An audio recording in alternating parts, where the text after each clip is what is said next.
Hello दोस्तों, welcome back to my channel. आप सभी का स्वागत है। मेरा नाम विनोद वर्मा है। आज मैं अपने इस वीडियो में सोशल साइंस का लेसन प्लान लेकर आया हूं, जिसे हिंदी में सामाजिक विज्ञान कहते हैं। सब्जेक्ट भूगोल है। टॉपिक हमारा सौर मंडल, और जो इसके टीचिंग पॉइंट्स हैं वो हैं सौर मंडल, अर्थ परिभाषा। दूसरा टीचिंग पॉइंट है ग्रह, उपग्रह, क्षुद्र ग्रह, उल्कापिंड, और तीसरा है सूर्य, पृथ्वी, चंद्रमा, उच्छल तारे।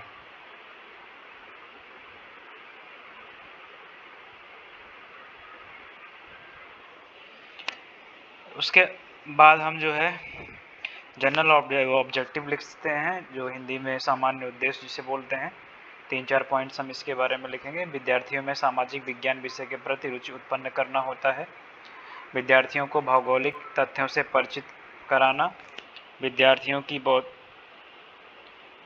बौद्धिक क्षमता का विकास करना। छात्रों को भौगोलिक विषय के प्रति रुचि व जिज्ञासा का विकास करना। उसके बाद हम अनुदेशात्मक उद्देश्य पे आते हैं, जिसे हम इंस्ट्रक्शनल ऑब्जेक्टिव्स बोलते हैं। ये टॉपिक से रिलेटेड ही होता है। विद्यार्थियों को सौरमंडल के अर्थ का ज्ञान कराना होता है।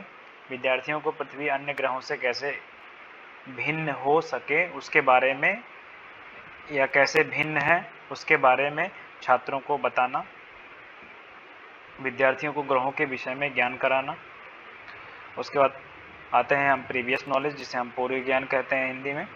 छात्रों को सौरमंडल अथवा ग्रहों के बारे में सामान्य ज्ञान होता है। टीचिंग एड्स, सामान्य सामग्री, चॉक, डस्टर, श्यामपट्ट, ठीक है, रोलिंग बोर्ड जिसे हम बोलते हैं, सौरमंडल का पोस्टर इत्यादि। उसके बाद हम नेक्स्ट पेज पे आते हैं। तो फ्रंट आपका पहले पेज का हो गया। अब हम लेसन प्लान के टॉपिक को स्टार्ट करते हैं कि टीचिंग पॉइंट्स क्या आता है आपका, शिक्षण उद्देश्य एवं विशिष्टीकरण क्या होता है, जिसे हम टीचिंग ऑब्जेक्टिव्स बोलते हैं, और पीपल टीचर एक्टिविटीज़ में या छात्राध्यापक क्रियाएं क्या होती हैं। सेम मेरे दूसरे आप लेसन प्लान अगर देखेंगे, जो मैंने फिजिकल साइंस और मैथमेटिक्स के बताए हैं, सबसे पहले जो है आपका इंट्रोडक्टरी क्वेश्चन से स्टार्ट होता है। तो हम हिंदी में इसको प्रस्तावना प्रश्न बोलते हैं। और टीचिंग ऑब्जेक्टिव्स में आपका जो आता है वही students connect with the previous knowledge to new knowledge. वही हिंदी में अब हम इसको बोलेंगे, छात्र के पूर्व ज्ञान को नवीन ज्ञान से जोड़ते हैं। 3 से 4 क्वेश्चन हम लेंगे इसमें प्रस्तावना प्रश्न में। जैसे कि यहाँ पे लिया गया है, पृथ्वी पर ऊर्जा का मुख्य स्रोत क्या है और कौन है। सूर्य के चारों ओर चक्कर लगाने वाले पिंडों को हम क्या कहते हैं, या ग्रहों को क्या कहते हैं, उसको ग्रह बोलते हैं। कौन सा ऐसा ग्रह है जिस पर जीवन संभव है, जिसको हम जानते हैं। पृथ्वी, सूर्य तथा सूर्य के अन्य ग्रहों के समूह को क्या कहते हैं। कथन का उद्देश्य, स्टेटमेंट ऑफ एम जिसे बोलते हैं। छात्रों, आज हम सौरमंडल नामक पाठ का विस्तार पूर्वक अध्ययन करेंगे। इसमें यह भी लिख सकते हैं, छात्रों आज हम सौरमंडल तथा उनके ग्रहों के बारे में, ठीक है, विस्तार पूर्वक अध्ययन करेंगे। उसके बाद हम डेवलपमेंटरी क्वेश्चंस पे आते हैं, जिसे हम विकासात्मक प्रश्न बोलते हैं। और इसमें जो स्टेटमेंट एम है, इसके सामने हम टीचिंग ऑब्जेक्टिव्स में क्या लिखेंगे, छात्र प्रकृति से अवगत होते हैं, ठीक है। और जब डेवलपमेंटरी क्वेश्चंस में हम जब आएंगे, तो उसमें सबसे पहले हम टीचिंग पॉइंट्स में क्या लिखेंगे, सौरमंडल का अर्थ, ठीक है। और उसका टीचिंग ऑब्जेक्टिव्स में हम क्या लिखेंगे, जिसे हम हिंदी में शिक्षण उद्देश्य एवं उनका विशिष्टीकरण बोलते हैं। तो इसमें क्या लिखेंगे, छात्र प्रत्यास्मरण तथा चिंतन क्षमता का विकास करते हैं। उसके बाद इसमें जो क्वेश्चन 2 से 3 क्वेश्चन हम पूछते हैं डेवलपमेंटरी क्वेश्चंस में, विकासात्मक प्रश्न में, वो ये पहला क्वेश्चन यहाँ पे, सौरमंडल में कितने ग्रह होते हैं। सौरमंडल किन किन वस्तुओं से मिलकर बना होता है।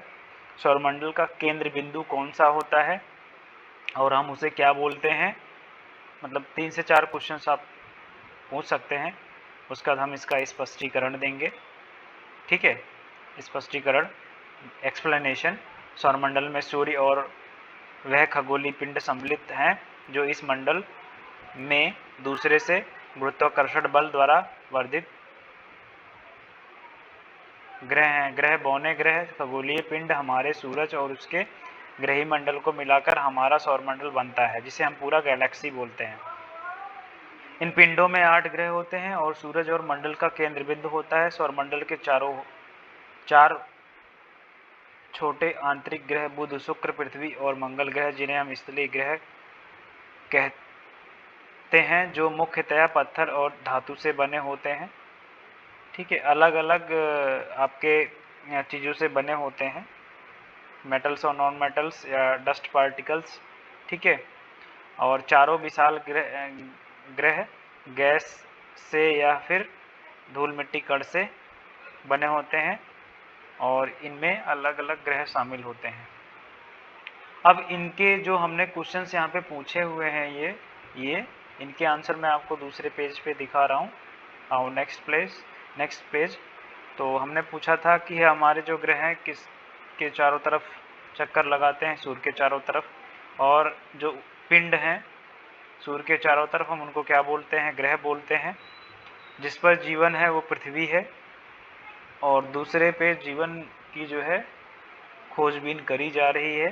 ठीक है, अब जो चौथा क्वेश्चन है उसको जो है उस पर बच्चे बोलते नहीं है, तो हम यहाँ पे मौन लिख देंगे या समस्यात्मक प्रश्न लिख देंगे। मौन वन ये सब नहीं लिखेंगे, समस्यात्मक प्रश्न लिखेंगे। ये विधि कौन सी है, टीचिंग एड्स कौन सा है, और ये सब चीज़ें जो आंसर आएगा आपका छात्र क्रियाओं में आएगा या स्टूडेंट्स एक्टिविटीज़ में आएगा, और टीचिंग एड से यह प्रश्नोत्तर विधि है। वहीं अब हम आते हैं जो डेवलपमेंट्री क्वेश्चंस पूछा था। ग्रह कितने थे? पहले 9 थे, तो लास्ट वाला ग्रह हटा दिया। ठीक है, अब 8 ही ग्रह बचे हुए हैं। गैलेक्सी हमारे किन किन चीज़ों से बनी होती है? ग्रह, सूर्य, तारे और खगोलीय पिंड आदि से बना होता है। सूर्य के चारों तरफ हमारे जो ग्रह हैं वो चक्कर लगाते हैं, इसलिए यहाँ पे सूर्य है। ये भी प्रश्नोत्तर विधि है। उसके बाद हम चार्ट पेपर लगा सकते हैं, सौरमंडल का पोस्टर। ठीक है, तो ये पोस्टर जो है काफ़ी बड़ा है। नेक्स्ट पेज में मैं आपको दिखा रहा हूँ, ये रहा। तो ये सूरज है। ठीक है, अब सूरज के चारों तरफ 1 2 3 4 5 6 7 8, सबसे पहला जो आता है वो बुध ग्रह आता है। सूरज, अगर क्वेश्चन ये पूछा जाए कि सूरज के सबसे नज़दीक, आप रिव्यू क्वेश्चन में पूछ सकते हैं सूरज के सबसे नज़दीक ग्रह कौन सा है? बुध ग्रह है। दूसरे नंबर पे पृथ्वी आता है,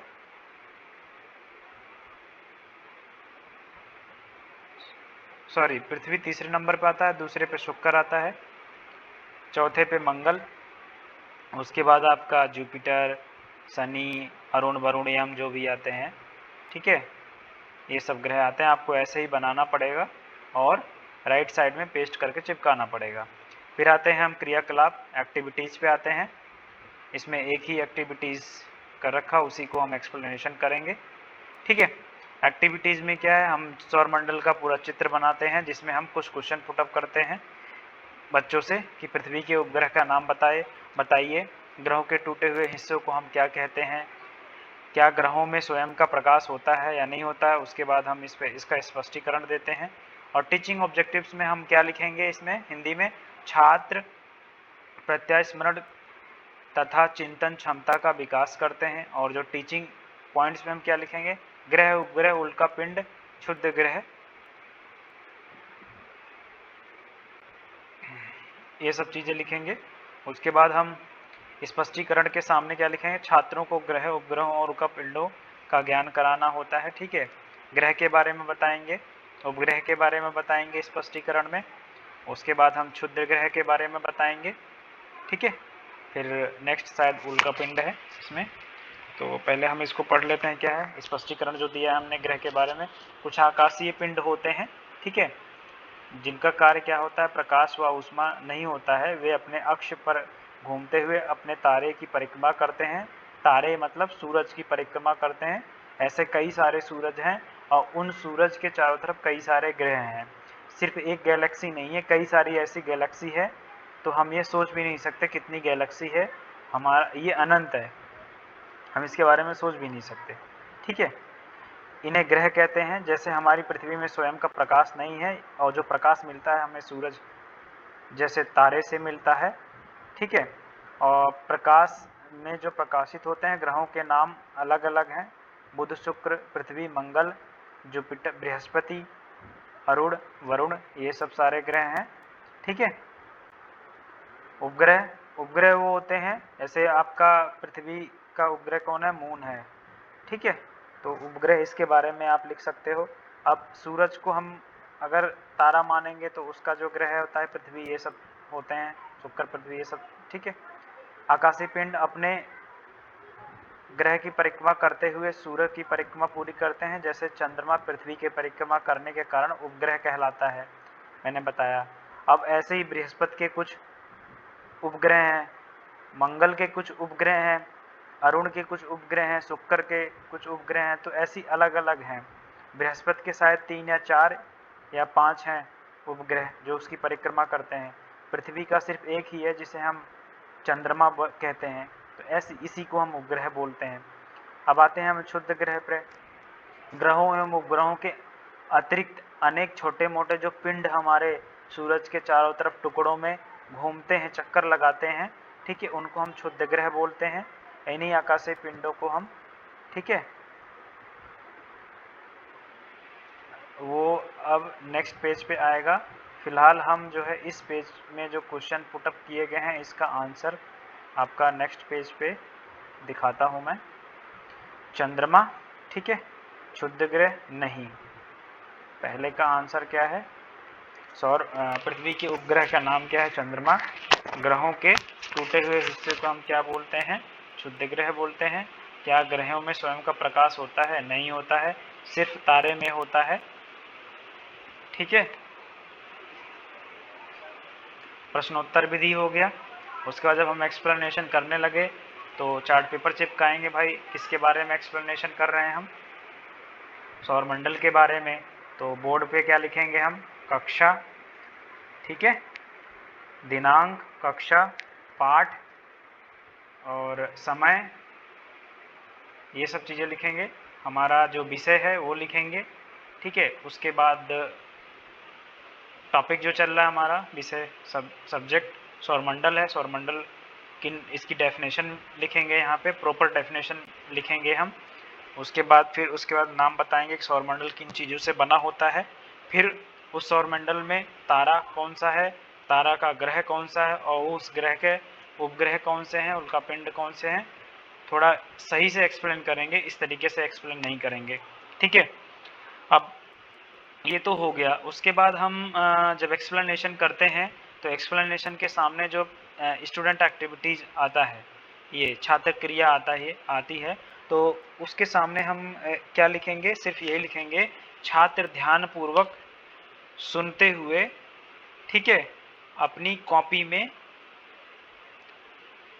लिखते हैं। क्या लिखते हैं? इंपॉर्टेंट चीज़ों को लिखते हैं। ठीक है। नेक्स्ट, वही जहाँ से हमने इसको ड्रॉप आउट किया था, ये चीज़, इस आकाशीय पिंडों को हम ग्रह कहते हैं। क्षुद्र ग्रह ग्रहों के ही टूटे हुए हिस्से हैं जो बहुत समय पहले ग्रहों से टूटकर अलग हो गए थे। अभी भी हमारे सौरमंडल में वो मूव कर रहे हैं। अगर वो पृथ्वी के गुरुत्वाकर्षण के अंदर आ जाता है, अगर पृथ्वी पे गिरता है, कहीं पर भी गिरता है, तो आप ये समझ लीजिए उसका इफेक्ट 10 से 15 क्या 20 किलोमीटर तक इफेक्ट पड़ता है। आसपास जितनी भी चीज़ें रहेंगी उनको नुकसान हो जाता है। ऐसा रसिया में हो चुका है, अलास्का में, अमेरिका में भी गिर चुका है। आसपास के अभी 3-4 साल पहले रशिया में गिरा था। आसपास के 10 किलोमीटर दायरे के अंदर जितने भी घर थे उनको काफ़ी नुकसान पहुंचा था। और यह जंगल में गिरा था, तो जो आसपास के 4 से 5 किलोमीटर दायरे के अंदर जितने भी पेड़ थे सब जल गए थे, क्योंकि जब नीचे गिरता है तो उसमें काफ़ी ज़्यादा जो है टेम्परेचर होता है, आग होता है। जो घर्षण से टेम्परेचर उत्पन्न होता है वो बहुत ज़्यादा होता है। तो जब वो गिरता है तो आप एक विस्फोट होता है पूरा। तो आप ये समझ लीजिए अगर ये पृथ्वी के इंटरेक्शन में आता है तो उससे बहुत ज़्यादा नुकसान होता है, सीधे पृथ्वी पे गिरता है, लेकिन जल्दी ये आते नहीं हैं। उल्कापिंड, उल्कापिंड किसे बोलते हैं? सूर्य के चारों तरफ जो लगाने वाले तरफ लगने वाले पत्थर के छोटे छोटे टुकड़ों को उल्कापिंड कहते हैं। ये क्या, सूर्य के चारों तरफ घूमने जो परिक्रमा करते हैं छोटे छोटे पत्थर, उनको हम उल्कापिंड बोलते हैं। ठीक है, डेफिनेशन यहाँ पे थोड़ी सी मिस्टेक है, सही कर लेना। कभी कभी जो है पृथ्वी के इतने निकट आ जाते हैं, पृथ्वी के वायुमंडल के साथ रगड़ कर जलने लगते हैं। देखो, जो क्षुद्र ग्रह होते हैं वो भी और जो उल्कापिंड होते हैं वो भी, इन दोनों से ही हमें नुकसान होता है। ठीक है, जब ये वायुमंडल में हमारे आकर नीचे पृथ्वी के धरातल पर आने लगते हैं तो उनमें जो है बहुत ज़्यादा फायर मतलब आग सी निकलने लगती है। क्यों? क्योंकि जब वो नीचे पृथ्वी पर आने लगते हैं वायुमंडल की तरफ से, तो जो डस्ट पार्टिकल्स होते हैं और जो एयर होता है उसमें जब घर्षण होता है तो बहुत ज़्यादा आग निकलने लगता है उसके चारों तरफ, उस उल्कापिंड के चारों तरफ, और वो बहुत ज़्यादा उसका टेम्परेचर हाई होता है, करीब करीब 4 से 5,000 डिग्री सेल्सियस या 10,000 या 15,000 भी हो सकता है। जहाँ भी गिरता है, मैंने बताया, बहुत ज़्यादा नुकसान होता है। क्रियाकलाप में हम कुछ क्वेश्चन पुटअप कर रहे हैं। उल्कापिंड पृथ्वी के वायुमंडल में जलने लगते हैं, यस और नो। ये भी गलत लिखा हुआ है, पृथ्वी इस तरीके से नहीं लिखा जाएगा। सभी ग्रहों के उपग्रहों की संख्या एक समान होती है, गलत है या सही है? आप सत्य या असत्य लिखेंगे, यस और नो यहाँ पे नहीं लिखेंगे। यह सत्य है अथवा असत्य, ठीक है, ऐसा लिखेंगे ब्रैकेट्स के अंदर। सभी ग्रहों के उपग्रहों की संख्या एक समान होती है, यह सत्य है या असत्य? सत्य ओब्लिक असत्य।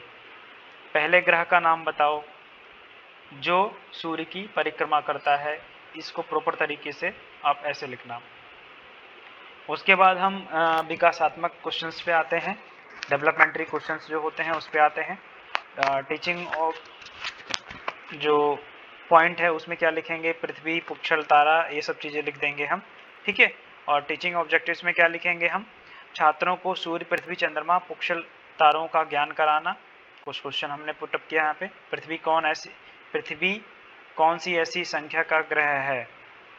ठीक है, तो दूसरे नंबर पे या तीसरे नंबर पे है? तीसरे नंबर पे। सूर्य का निर्माण कैसे हुआ? ये काफ़ी हम इसको शॉर्ट टर्म में बता सकते हैं, बट एक्सप्लेन करेंगे, काफ़ी बड़ा होगा ये।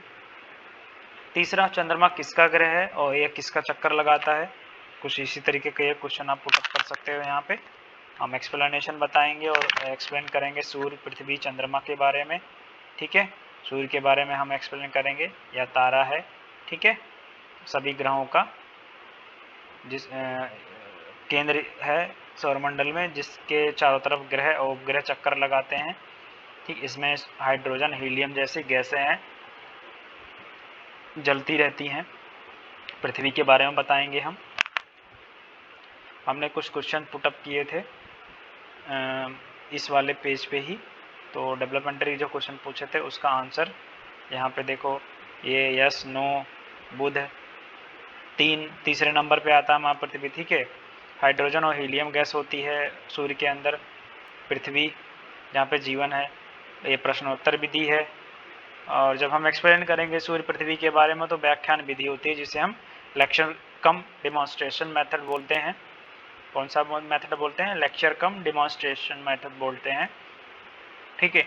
जब हम इस एक्टिविटी को बताएंगे तो चार्ट पेपर भी यहाँ पे चिपकाना ज़रूरी है। आप किसके बारे में एक्सप्लेन करें उसको दिखाना ज़रूरी है, ठीक है। अब नेक्स्ट पेज पे आते हैं।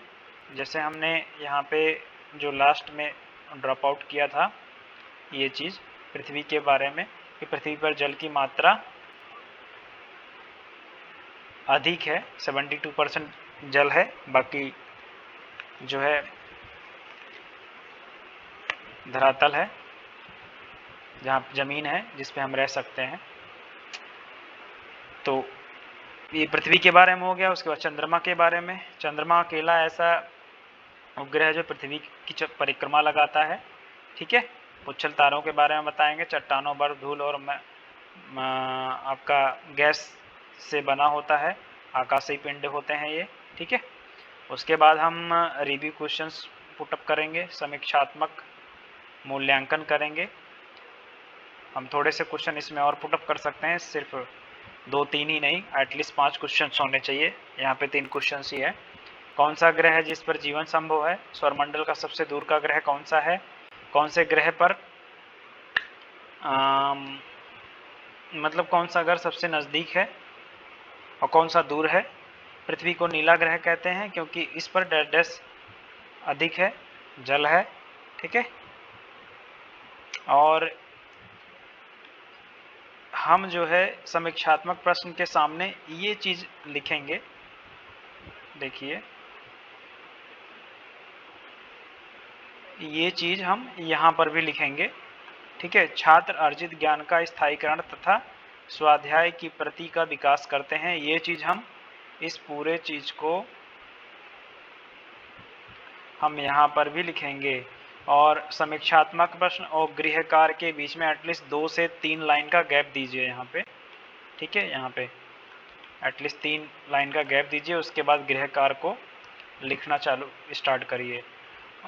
गृह कार्य, यहाँ पे गृह कार्य ये क्लास वर्क होता है आपका, समीक्षा जो मूल्यांकन करते हैं हम पूरे लेसन प्लान का।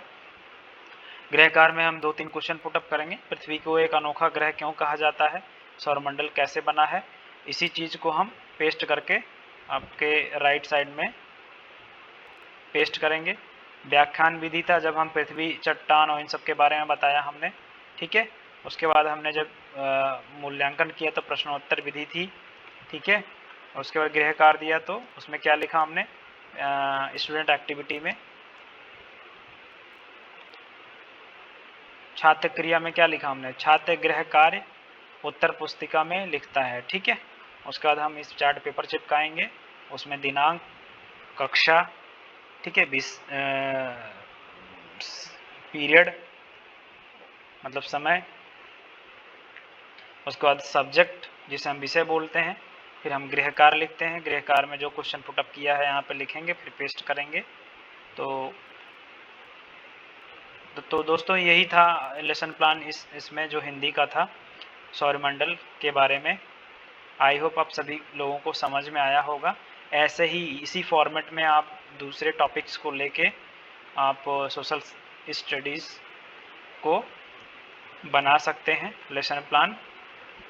ठीक है, इसी तरीके के टॉपिक को लेके आप बना सकते हैं। आई होप आप सभी लोगों को समझ में अच्छे से आया होगा। Thank you so much. मैं कितना भी कोशिश करता हूँ कि जो एक्सप्लेन कर रहा हूँ वो कम टाइम में करूँ, बट 18 से 20-22 मिनट हो ही जाता है क्योंकि मुझे हर एक चीज़ एक्सप्लेन करनी होती है। तो आई होप आप सभी लोगों को समझ में आया होगा। थैंक यू दोस्तों, thank you for watching and please subscribe my channel and also like my videos. Thank you guys, thank you so much.